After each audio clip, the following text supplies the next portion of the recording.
Vamos ao terceiro módulo da aula sobre cicatrização e tratamento de feridas, onde vamos falar sobre o tratamento de feridas. Aqui a gente vai falar de vários assuntos relacionados a uma ferida que não cicatriza, que tem uma dificuldade importante na cicatrização, e também uma situação diferente, que é uma cicatriz patológica, ou seja, aquela cicatriz que está inestética, que está feia, que ela está bem proliferada, bem crescida, e como que a gente vai tratar essa cicatriz. Então, primeiro, para a gente falar das feridas crônicas, ou seja, feridas que não cicatrizam, que têm dificuldade de cicatrizar espontaneamente. Existem vários fatores que são predisponentes e que vão ajudar essa ferida a não cicatrizar, ou seja, vão dificultar a cicatrização dessa ferida. Primeira coisa é a gente ver quais são os fatores predisponentes que o nosso paciente tem e a gente tentar tratar esses fatores predisponentes, porque não adianta nada a gente fazer curativo, né, e tentar fazer uma cobertura dessa região aqui, seja com retalho, enfim, tratar essa ferida sem a gente tratar as causas dessa ferida. Então, por exemplo, um paciente acamado, isso aqui é um exemplo de escara, por exemplo, né? Uma escara aqui, ó, tá vendo? Isso aqui é um paciente que está em decúbito, aqui estão os glúteos, e isso aqui é uma escara sacral. O paciente que tem uma escara sacral, que está acamado, que ele tem uma dificuldade de mobilização, e ele está acamado restrito ao leito, a gente não tem como fazer um curativo efetivo aqui se ele mantiver sempre naquela posição ali e não forem tratados os fatores predisponentes, que no caso é a imobilização permanente no leito. Então tem que sempre orientar o acompanhante, né, o cuidador de revezar, né, mudar a posição desse paciente no leito, porque senão essa escara ela não vai resolver, essa úlcera de pressão, né, que é o outro nome, não vai resolver, não adianta que não vai resolver. Mesma coisa, uma osteomielite, por exemplo, a osteomielite pode perpetuar aquela ferida, desnutrição, enfim, vários fatores que podem ser tratados e que devem ser tratados antes da gente começar e antes da gente pensar em fazer um tratamento efetivo para essas feridas crônicas. Existem vários tipos de feridas crônicas, né? Os mais importantes que eu estou citando aqui para vocês são as úlceras diabéticas, as úlceras vasculares e as úlceras de pressão, ou também chamada de escaras, né? Que é o exemplo da foto aqui. Então, são situações muito presentes no nosso dia a dia, todo mundo vai ter que lidar com isso, vai ter que saber lidar com isso e saber tratar dessas feridas aí, porque são realmente bem prevalentes no nosso dia a dia aí. A oxigenoterapia hiperbárica, isso é super importante. E tem as suas indicações específicas. A gente não pode indicar a câmara hiperbárica para todo quanto é paciente, né? Existem indicações específicas e que a gente tem que levar em conta. São elas: faceite necrotizante, a síndrome de Fournier, as queimaduras, né? Cicatriz de queimadura que não cicatriza, que tem uma dificuldade maior de cicatrização, osteoradionecrose, pés diabéticos que tem as úlceras diabéticas, né? Então, são situações em que a gente pode indicar a oxigenoterapia hiperbárica. Como é que é feito esse processo? A gente está fazendo uma respiração de O2 a 100% quando a gente está dentro da câmara hiperbárica, tá? Então, aumenta em cerca de 20 vezes o que a gente respira normalmente, fora da câmara hiperbárica. Então, O2 a 100%, com a pressão máxima de 3, né? 3 ATA. Essa câmara hiperbárica, como é que ela vai atuar? Ela vai estimular a síntese de colágeno. Colágeno esse, que vocês sabem, é fundamental no processo de cicatrização. Então, se a gente está estimulando a síntese de colágeno, a gente está aumentando a velocidade e a eficiência do nosso processo de cicatrização. Vocês sabem, que eu já falei lá atrás, que o colágeno, um dos cofatores para prolina hidroxilase, que é aquela que vai fazer a produção do colágeno, é justamente o oxigênio. Então, isso você já consegue entender, é muito fácil de entender quando a gente sabe a fisiologia do negócio. Se a gente está respirando mais oxigênio, vai ter mais oxigênio disponível para produzir colágeno, para fazer a síntese do colágeno. Então, a gente vai ter uma facilidade maior de cicatrização, tá? Existem desvantagens, óbvio, né? Nunca vai ser algo perfeito. Por exemplo, a maior facilidade de sangramento, justamente porque está estimulando ali a neovascularização, e deslizamento de enxertos. E, além disso, faz uma individualização de áreas necrosadas. A gente vê de forma mais clara o que está necrosado e o que não está. Então, só para a gente saber esse detalhezinho aí, que existem câmaras monopacientes e multipacientes, tá? Ou seja, câmara que tem um paciente só por câmara, ou então que tem vários pacientes.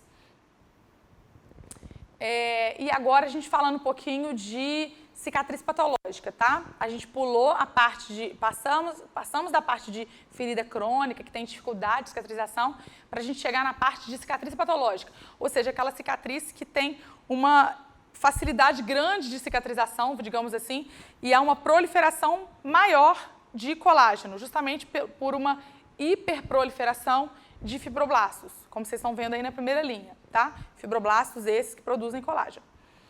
Então, há uma deposição exagerada de proteínas da matriz extracelular, representada por fibras colágenas, elásticas e substância fundamental amorfa. Na cicatriz normal, o que acontece é um equilíbrio entre síntese e degradação de colágeno. Então, é sempre uma curva ali em que há muito colágeno. Então, chega a colagenase quebra o colágeno, desce o colágeno de novo. Então, aí começa a faltar colágeno, chega os fibroblastos, produzem colágeno de novo. Então, fica naquele equilíbrio ali. Isso na cicatriz normal. Quando a gente tem uma cicatriz patológica, há um desequilíbrio nesse processo. Então, a gente começa a ter uma produção exagerada de colágeno, não contrabalanceada pela colagenase. Por exemplo, se a gente tiver uma infecção e um prolongamento da fase inflamatória, há um aumento de citocinas e esse aumento de citocinas pode prejudicar a cicatrização. Ao mesmo tempo, a cicatriz hipertrófica, que é aquela, a gente vai ver mais para frente o que é a cicatriz hipertrófica, é a cicatriz que tem muito mais colágeno do que uma cicatriz normal, ela tem uma maior produção de mastócitos. Isso é uma outra coisa importante. Por quê? Porque os mastócitos são aqueles que são responsáveis pelo maior prurido no local da cicatriz ali. Então, uma cicatriz hipertrófica vai ter mais prurido do que uma cicatriz normal. Mesmo, qualquer processo cicatricial envolve uma coceirinha, um pruridozinho ali local. Mas se a cicatriz está hipertrófica, o prurido é maior do que o processo normal, tá? Fatores determinantes para uma cicatriz patológica. A gente tem a tensão na ferida, a infecção local e a orientação em relação às linhas de tensão. Todos esses três fatores, além de outros que a gente vai citar, mas esses três fatores aqui, eles são super importantes na formação de uma cicatriz patológica, seja ela hipertrófica ou queloidiana. Quando a cicatriz está muito tensa, a gente vai ter uma maior formação de colágeno nessa ferida, assim como a infecção também vai fazer um desbalanço nesse processo e, como a gente tinha falado no módulo anterior, a orientação às linhas de tensão.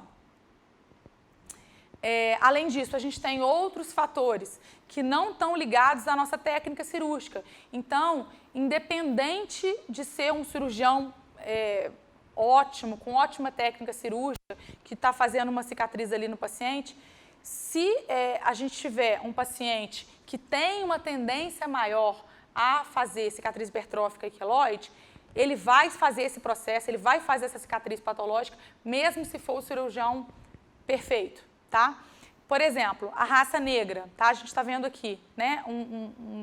Um homem com vários queloides aqui na região da barba, né? Da mandíbula e tal, onde eles fazem a barba.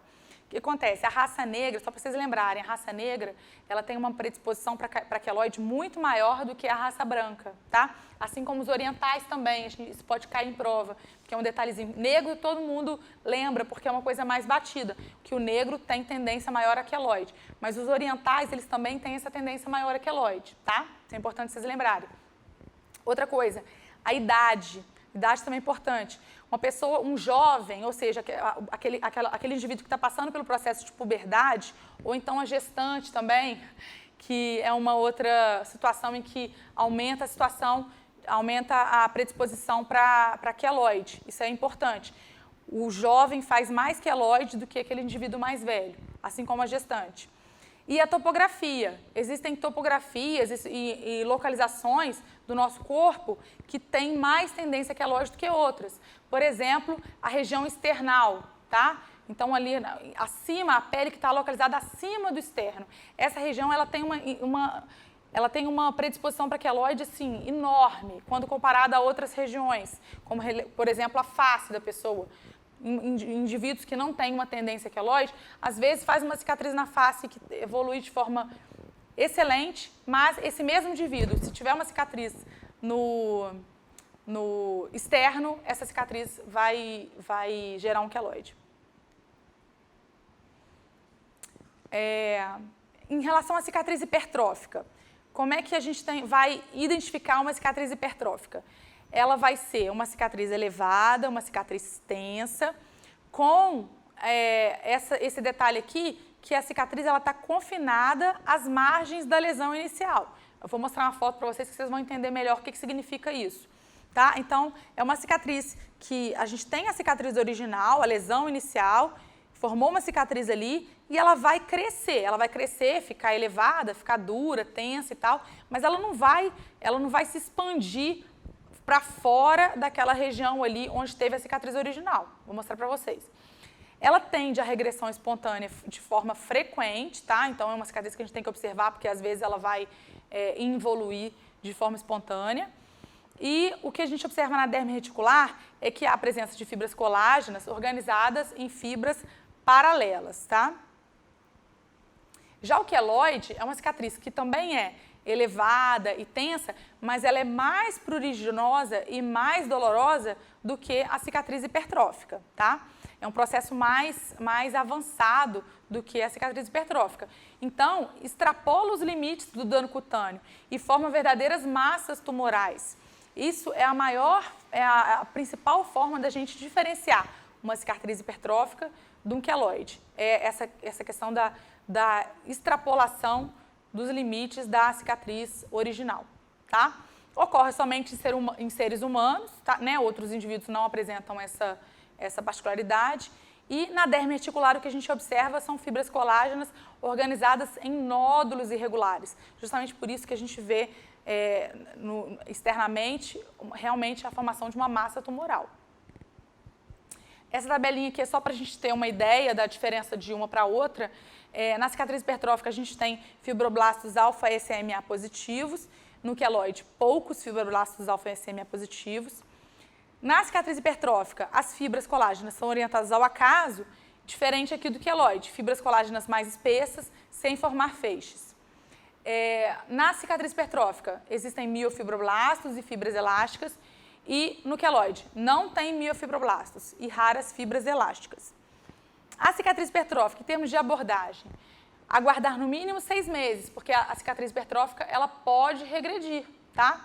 Então ela pode ser resolvida espontaneamente, mesmo que a gente não faça nada. Já o queloide não. O queloide a gente tem que aguardar no mínimo 1 ano, só para a gente ver se esse queloide o tanto que ele vai evoluir e tal, e o tanto que ele vai amadurecer, mas ele não regride, ele precisa de uma abordagem. Se a gente quiser acabar com o queloide numa região do corpo, a gente tem que intervir ali, porque ele não vai regredir espontaneamente, de jeito nenhum. Então aqui, com essa imagem, é bem mais fácil de vocês guardarem a diferença. É uma mesma cicatriz original, então é uma cicatriz de cesárea, tá? Só para vocês entenderem, fica bem fácil, né, da gente diferenciar. Uma cicatriz de cesárea, o fanestil aqui. Essa linha aqui, ela simplesmente cresceu e endureceu. Está mais vermelha, né? Mais tensa, elevada em relação ao plano da pele. Então, o que é isso aqui? Uma cicatriz hipertrófica. Já esse segundo exemplo aqui, a gente vê que essa cicatriz, que originalmente era só uma linha, ela cresceu, ela formou uma massa tumoral que extrapolou o limite da cicatriz original, que era, a princípio, só uma linha. Então, aqui a gente tem o quê? A gente tem um queloide, não é simplesmente uma cicatriz hipertrófica, tá? A forma de tratamento aí vai ser diferente, para hipertrófica ou queloide. O tratamento, então, ele pode ser conservador em cicatrizes imaturas. Lembrar que a fase de maturação, lá atrás, ela dura de 6 meses até 1 ano.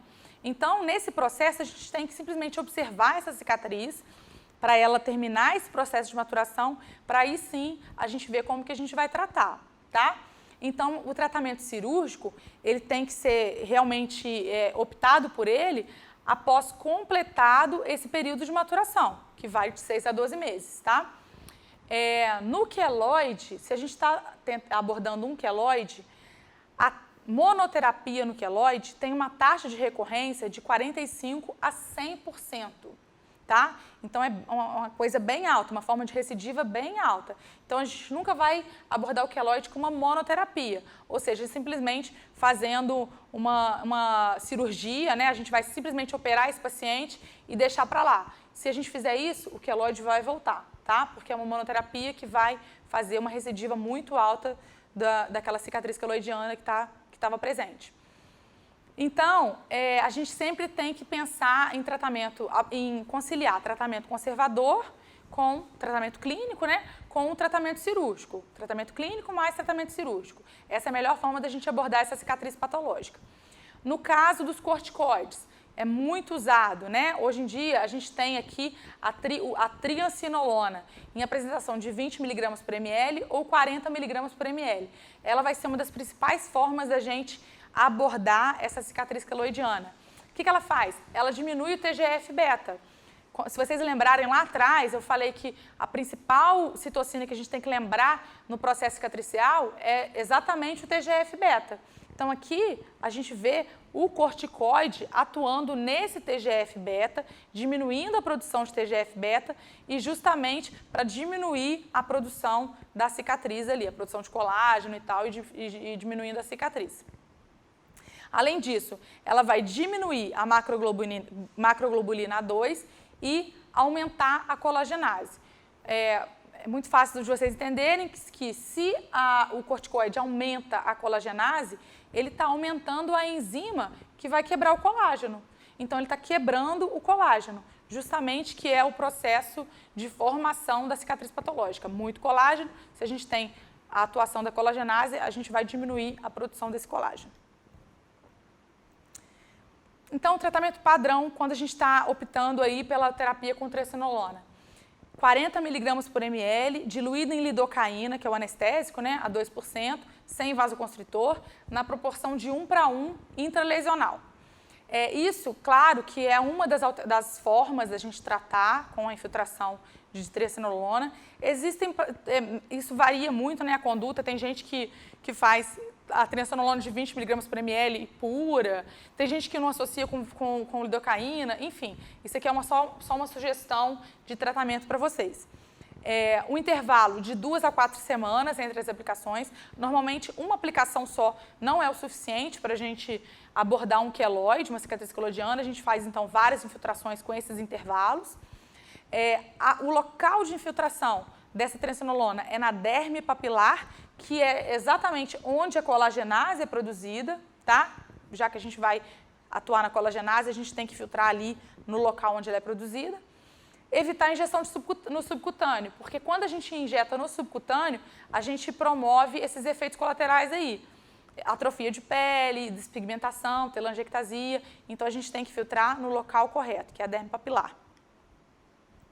Então, aí um exemplo de queloide, justamente na região retroesternal, tá? Em cima das mamas, e o tratamento com a triacinolona, promovendo a regressão desse queloide, tá? Claro que, igual a gente falou, normalmente a gente associa a triacinolona com o tratamento cirúrgico. Faz triacinolona e faz tratamento cirúrgico para a gente diminuir a chance de recorrência.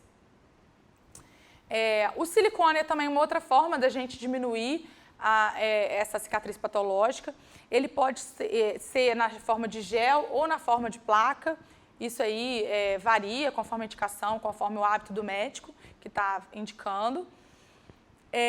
Ele faz o controle cicatricial, aumentando a temperatura da cicatriz. Esse aumento da temperatura da cicatriz já foi comprovado que ele estimula mais a produção de colagenase. a velha colagenase, que a gente sabe que vai quebrar o colágeno e que também está presente lá como um mecanismo da questão da triancinolona. Aqui a gente também tem a colagenase quebrando o colágeno através do aumento da temperatura local. Além disso, a própria compressão local, ou seja, um fator mecânico que a compressão daquela cicatriz ali vai dificultar o crescimento, a hipertrofia e o crescimento do colágeno que está naquela localização. E a redução do TGF-beta, também é importante, o TGF-beta, como a gente veio falado, na produção do colágeno, a gente vai reduzir o TGF-beta, consequentemente diminuir a produção de colágeno. A compressão, então, é uma situação fácil da gente entender, é uma compressão mecânica, né? A gente tem o uso das malhas, né? Aqui a gente é uma situação bem característica, as malhas que podem ser malhas cirúrgicas, que podem ser malhas próprias para cicatrizes de queimadura. Inclusive, esse é o tratamento padrão nas cicatrizes hipertróficas de queimadura, o uso da malha no local ali. Uma malha com uma pressão acima de 25 milímetros de mercúrio, tá? Essa é a pressão ideal, ou seja, não pode ser uma pressão menor do que isso, porque senão não vai ter eficiência no resultado. E como é que ela vai atuar? Ela vai atuar na oclusão de microvasos. Quando ela oclui esses microvasos, ela vai promover uma redução dos mastócitos. Os mastócitos que eu já havia falado lá atrás, que eles estão tão presentes na produção do prurido dessa cicatriz. Então, se vai reduzir o mastócito, vai diminuir aqueles efeitos, aqueles sintomas locais ali da cicatriz de queimadura. Então, vai ser super importante do ponto de vista sintomático também, não só estético. E vai alinhar o colágeno. Quando a gente alinha o colágeno, a gente tem uma cicatriz esteticamente melhor, tá? Usar por período de no mínimo 9 meses. Menor do que isso, a gente não tem uma eficiência tão garantida quanto esse período de 9 meses. Bom, radioterapia. Radioterapia, ou também a gente chama de beta-terapia, né? Quando a gente fala de cicatriz patológica, uma forma da gente abordar essa cicatriz é a beta-terapia, que é um tipo de radioterapia. Ela é controversa, tá? Tem muita gente que indica, mas de qualquer forma, ela nunca deve ser feita como primeira escolha para o tratamento da cicatriz queloidiana. Ela é mais eficaz para os queloides graves, tá? Por isso que ela é mais indicada para esses queloides graves, queloides recidivantes, que não resolvem com outros tratamentos. Então, aí sim a gente parte para a beta-terapia. Por que ela é controversa? Por que ela não é indicada como primeira escolha? Porque existem estudos que associam a radioterapia, a beta-terapia, com a maior incidência de CCE, com o carcinoma espinocelular, após 15 a 30 anos. Então, justamente por isso, é uma terapia que a gente reserva para casos mais graves e mais refratários. E justamente por isso também que a gente vai evitar em crianças, né? Porque tem um tempo de vida maior depois que é feita essa beta-terapia, então tem uma predisposição maior para depois surgir um carcinoma espinocelular nesse local onde foi aplicada essa terapia aí, tá? Os melhores resultados, então, são 5 a 6 sessões aplicadas no pós-operatório recente, no máximo 2 semanas após a cirurgia. Então, o paciente opera, tira o queloide, e aí depois que ele tirou o queloide, aí você manda ele para a beta-terapia. No máximo 2 semanas após a cirurgia, tá? E aí ele vai fazer várias sessões, dependendo de como que evolui o caso dele ali, específico. Deve ser reservado, então, para adultos, portadores de queloides, em que houve falha no tratamento com outras modalidades, tá? Isso é importante também. Além disso, existem outras formas de tratamento, né, que são formas, muitas vezes, mais caras e por isso que a gente não indica para todos os nossos pacientes, ou então que ainda estão em fase de estudo, né, mas que a gente tem que saber. O laser de CO2 é uma forma de tratamento que já está bem disseminado, mas é uma forma de tratamento que ela é mais cara, né, então a gente não consegue indicar para todo mundo. Cicatrizes queloidianas decorrentes de trauma, acne, varicela, e os resultados realmente são muito bons, né? A gente também tem a crioterapia, que pode ser associada com corticoide e pode causar hipopigmentação, ou seja, pode clarear o local ali da cicatriz. Verapamil, trifluoperazina são medicações que estão em estudo aí sobre a eficácia na cicatriz patológica, assim como interferon, alfa e beta, 5-fluoruracil, intralesional e injeções de bleomicina. Todas essas medicações aí estão sendo estudados e podem ser indicados para cicatriz patológica, mas são bem menos comuns de serem indicadas do que os tratamentos anteriores. Então, como conclusão, a gente tem que pensar que é fundamental o conhecimento das fases da cicatrização. Se for para eu pedir para vocês para guardar uma parte, a parte mais importante da aula, que mais é cobrada em prova, essa parte com certeza é aquelas fases da cicatrização, aquelas 3 fases da cicatrização. Mais importante, que mais é cobrada em prova. Além disso, a abordagem varia conforme o tipo de ferida. A gente nunca vai guardar uma receitinha de bolo, porque isso depende muito, como vocês viram lá atrás, isso depende muito do tipo de ferida, do mecanismo de lesão, se a ferida está limpa, se a ferida está contaminada, a abertura da ferida, se dá para a gente estruturar primário, secundário, enfim. Varia muito e a gente tem que saber as particularidades para a gente saber indicar direito cada tipo de tratamento. E lembrar que é um tratamento multidisciplinar, né? A gente nunca faz nada sozinho. A gente sempre vai ter que recorrer à ajuda de profissionais de outras áreas, como a equipe de enfermagem, a fisioterapia, né? Para fazer uma reabilitação, dependendo do caso, dependendo do tipo de ferida, se houver sequelas funcionais. Então, o tratamento vai ser sempre multidisciplinar. Assim encerramos este módulo. Você pode reforçar este conteúdo no nosso caderno digital.